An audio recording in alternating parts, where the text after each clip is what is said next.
speeches from some of the leaders that you've mentioned. And of course, I saw what the Honorable Kamket said, and also the Honorable Oscar Sudi. The truth is that we know now that they understand that this thing, it is irreversible now. The damage that this government has done to its own reputation is irreversible. They know that there is very little that can be done between now and 2027 to reverse the fortunes of this regime. So you can see that they have become irritated, agitated. The young Kenyans on social media have succeeded in getting under their skin.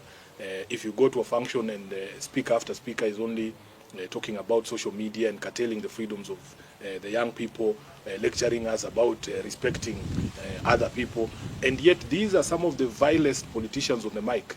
They themselves cannot show you the respect that they want other people to show them. So for me, it is the clearest indication, and I want Kenyans to take confidence in the strength of our constitution to defend itself.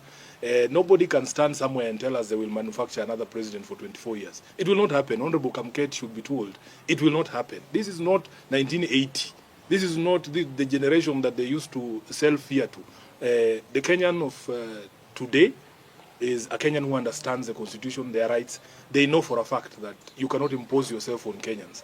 I am telling you, the only way for any elected leader to win re-election is to do the things you promise to do for Kenyans, is to make the lives of Kenyans better. Now that they understand that it is going to be impossible for them to deliver on any of the promises that would make Kenyans look at them favorably, they are now openly threatening to violate the constitution and the rights of Kenyans and to try and force themselves upon the people. As a person who was in the campaigns in 2022, when we were being backed by a sitting president, these are not strange pronouncements. They are very familiar, because there are people in our camp who used to speak the way Kina Kamket are speaking and telling the country, oh, hii kitu imeenda, oh, there's nothing you can do, tutanyorosha wewe, hatuwezi kuachia mwizi. But I'm telling you, with the sort of anger that Kenyans have, the day a Kenyan is given a ballot paper like this, once he crosses against your name and puts it in the ballot box, that's the end of the day. That's the end of everything. So I want to assure Kenyans that this chest stamping should not scare anybody. Just come out and express yourself. Speak, because these constitutional freedoms that we enjoy, they were very hard fought. They were fought for by blood and sweat.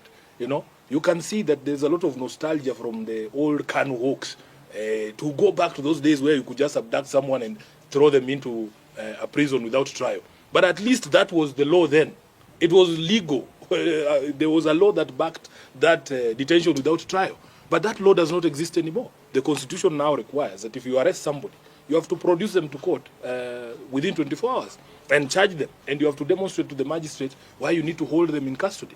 The reason why they are abducting these young people is because there is no law that exists that says you cannot insult a leader. There is no law that says that you cannot insult the president. In fact, our High Court has already said that the freedom of expression extends to insults. The freedom of expression does not mean I have to be nice to you. It doesn't mean that I am forced to say things that you want to hear. Freedom of expression means I have to speak the way I see things. And instead of them addressing, why are Kenyans so angry? How did we get here?